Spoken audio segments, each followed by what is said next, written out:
Well, as was the case in the 1992 campaign, it's the economy, stupid. Foreign policy will play a very subordinate role in this campaign unless there is a crisis that emerges during the campaign. If Iran suddenly tests a nuclear weapon, or China starts shelling Taiwan, or a conflict develops between the Israelis and the Palestinians, then foreign policy will intrude again into the campaign. But right now I think the economy is going to dominate the campaign, and foreign policy will play a second fiddle or third fiddle to that.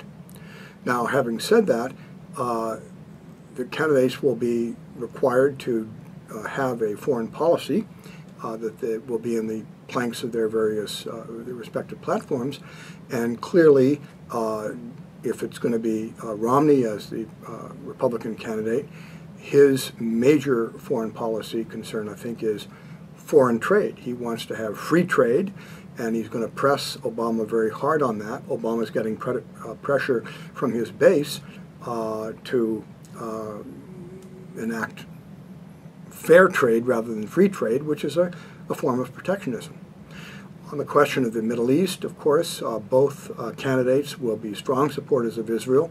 Obama may take a little heat for the pressure he's been putting on Netanyahu to compromise with the Palestinians. And Iran is a topic, I think, that they all will agree upon. So it's hard for me to imagine any significant differences in foreign policy.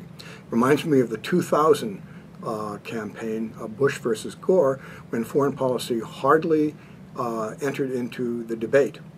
And if you recall the 1992 campaign, George H.W. Bush just came off two great foreign policy successes. One was the Gulf War, and secondly was the disintegration and disappearance of the Soviet Union. And yet he lost that campaign primarily because the United States suffered a recession.